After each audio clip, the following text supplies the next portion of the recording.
नमो भगवते वासुदेवाय. श्लोक 43 ते 45. तत्र तं बुद्धिसंयोगं लभते पौर्वदेहिकं यतते च ततो भूयः संसिद्धौ कुरु नन्दन.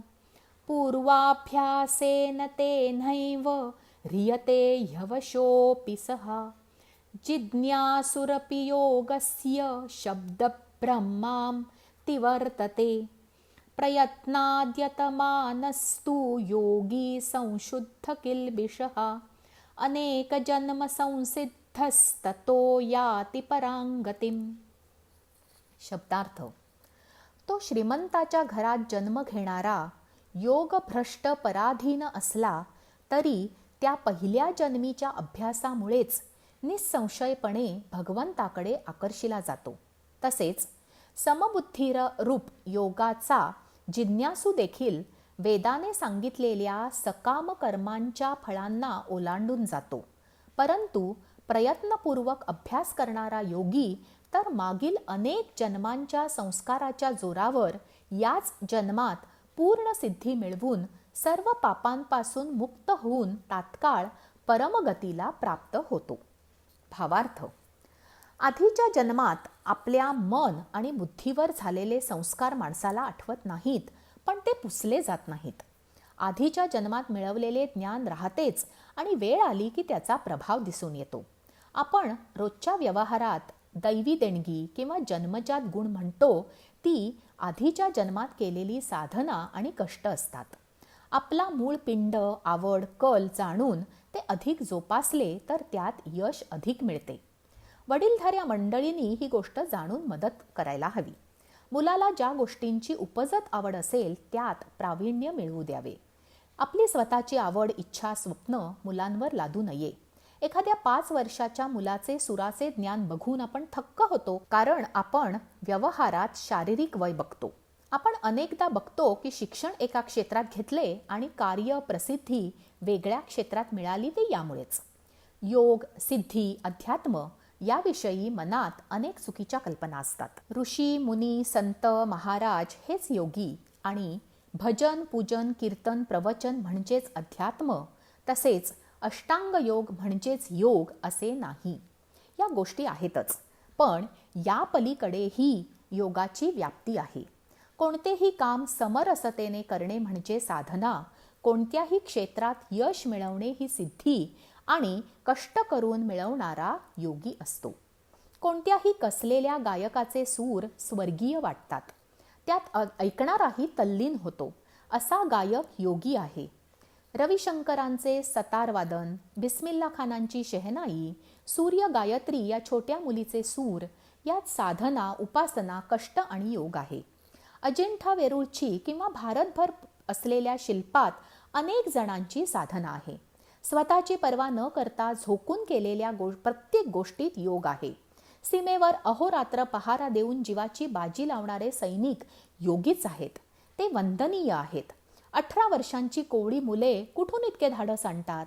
त्यांच्या आईवडिलांचे काळीज वाघाचे असले पाहिजे. ते जिजामाते इतकेच महान आहेत. योगी असे असतात ध्येय वेडे. स्वातंत्र्य सैनिक योगीच होते. योग क्रियाशील असतो, लोकोपयोगी असतो, स्वतःच्या पलीकडे बघायला शिकवतो. हिमालयात अनेक साधक असतील, तो योगाचा प्रकार आहे. योग जगभर पसरला आहे. होमी भाभा, अब्दुल कलाम यासारखे अनेक शास्त्रज्ञ योगी आहेत. जेव्हा एखादी आई आपल्या मुलासाठी खूप निगुतीने स्वयंपाक करते, तितक्या वेळापुरता तरी योग साधला जातो.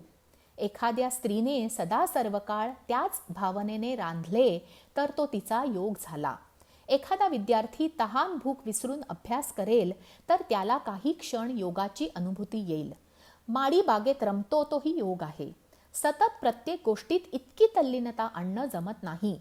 यात बनेलपणा, अपपरभाव, विकार आले की या गोष्टी सामान्य होतात. करू त्या कामात आनंद शोधता आला की योग साधला जातो. अखेरच्या श्वासापर्यंत कामाचा ध्यास घेतला की ती गोष्ट सिद्ध होते. उदाहरण म्हणून नामस्मरण घेऊ. जर आपण जास्तीत जास्त जमेल तितके नाम घेतले तर ते सिद्ध होते. एखाद्या कसोटीच्या क्षणी आपण ते उच्चारले तर आपण शांत होतो, आपल्याला योग्य मार्ग सापडतो. कोणत्याही शुभप्रसंगी किंवा कार्याला सुरुवात करताना देवाचे नाव घेण्यामागे हा उद्देश आहे. अर्थात हा स्वतंत्र लेखाचा विषय आहे.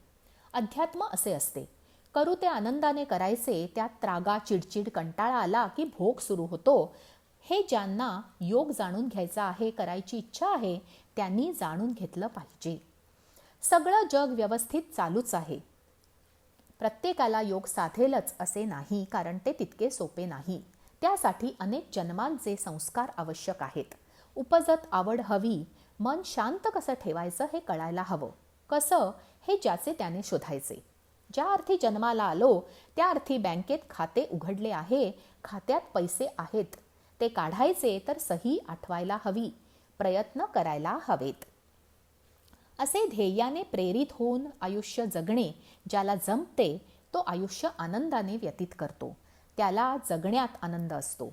त्याला मरणाची वाट बघावी लागत नाही. तो जगायला कंटाळत नाही, मरणाला भीत नाही. त्याला देवाचे अस्तित्व कळलेले असते, अनुभव आलेला असतो. तो जन्म आणि मरणाचे खरे स्वरूप समजून घेतो. पाप, ताप, भीती आणि दैन्य या भावनांवर विजय मिळवतो आणि प्रसन्न मनाने प्रत्येक क्षण समरसतेने जगतो. जिवंत असताना लोकांना सौख्य देतो आणि देह सोडला तरी जनांच्या मनात स्मृती रूपात राहतो. जसे चंदन झिजले तरी सुवास उरतोच, तसे त्याचे जगणे असते. अनेकांना तारून नेतो. त्याचे जगणे उत्सव असते. अशा योग्याला मरणाची वाट बघायला लागत नाही. सहजतेने देह त्यागून तो ब्रह्मात विलीन होतो. याच साठी केला होता अट्टाहास, शेवटचा दिस गोड व्हावा. श्लोक 46 आणि 47. तपस्विभ्योऽधिको योगी ज्ञानिभ्योऽपि मतोऽधिकः कर्मिभ्यश्चाधिको योगी तस्माद्योगी भवार्जुन. योगिनामपि सर्वेषां मद्गतेनान्तरात्मना श्रद्धावान् भजते यो मां समे युक्ततमो मतः. ओम तत्सदिति श्रीमद्भगवद्गीतासु उपनिषत्सु ब्रह्मविद्यायां योगशास्त्रे श्रीकृष्णार्जुनसंवादे आत्मसंयमयोगो नाम 6ठोऽध्यायः. शब्दार्थ. तपस्वी लोकांपेक्षा योगी श्रेष्ठ आहे. शास्त्रज्ञानी पुरुषांपेक्षा सुद्धा श्रेष्ठ मानला गेला आहे. आणि सकाम कर्मे करणाऱ्या माणसांपेक्षा सुद्धा योगी श्रेष्ठ आहे. म्हणून हे अर्जुना, तू योगी हो. सर्व योग्यांच्या मध्ये सुद्धा जो श्रद्धावान योगी माझ्या ठिकाणी लावलेल्या अंतरात्म्याने मला निरंतर भजतो, तो योगी मला परमश्रेष्ठ म्हणून मान्य आहे. भावार्थ. योगाबद्दल जाणून घेतले. योग म्हणजे काय आणि तो रोजच्या आयुष्यात करता येतो हेही बघितले. योग म्हणजे हाती घेतलेले काम प्रामाणिकपणे समर्पणाच्या भावनेने करणे. योग म्हणजे न्यायाने समानतेने वागणे. योग म्हणजे ज्ञान आणि कर्म याची सांगड घालणे. योग म्हणजे कार्यतत्पर राहणे. इंग्रजीत एफिशियन्सी आणि इफेक्टिव्हनेस ह्या दोन संज्ञा आहेत. आपल्या कामाचा दुसऱ्याला उपयोग झाला तर तो योग, उपद्रव झाला तर काहीतरी चुकले, कार्य लोकहिताचे असेल तर तो योग.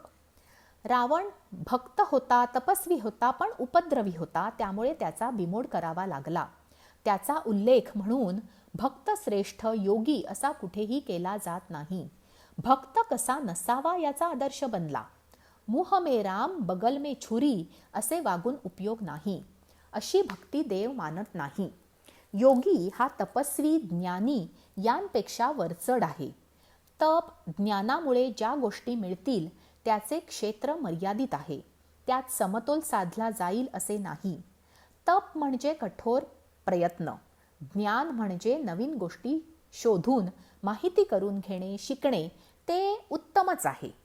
योगाची व्याप्ती आणि स्वरूप मोठे आहे. तप अथवा ज्ञानामुळे जी प्रगती होते ती मर्यादित असते.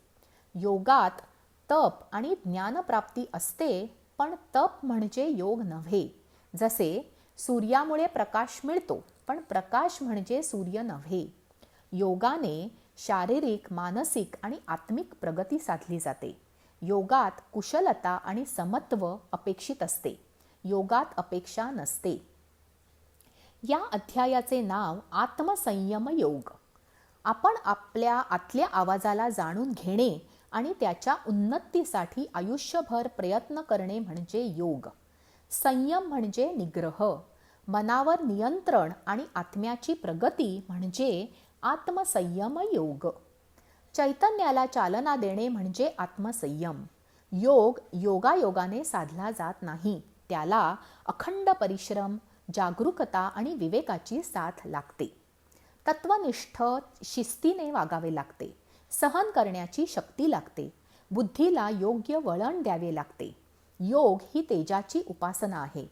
याने जी शांतता, समाधान, आनंद मिळतो तो शाश्वत असतो. मनाची अविचलता प्राप्त होते. मन, बुद्धी आणि आत्मा जिथे एकरूप होतो तो योग. म्हणून योगाची उपासना करावी. गीतेत 18 प्रकारच्या योगाची माहिती आहे.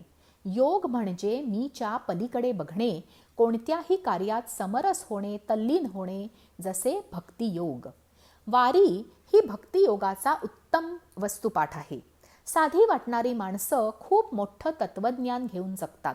इतकी शक्ती कुठून येते?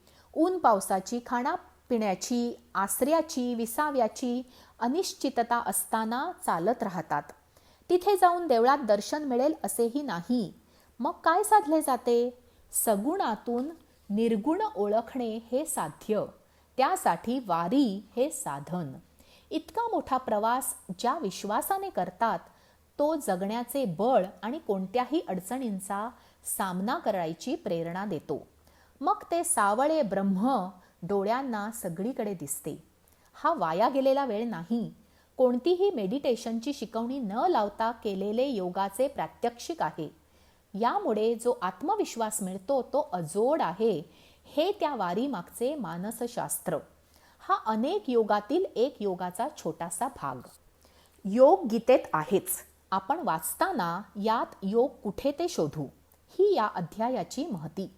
वारकरी पंथात म्हणतात, एक तरी ओवी अनुभवावी. तसं आपण गीतेतील एक तरी श्लोक जाणून घ्यायला हवा. आत्म्याचा उद्धार होईल. Exploring oneself. पुढच्या अध्यायात ज्ञानातले विज्ञान समजून घ्यायचे आहे. रामकृष्ण हरी.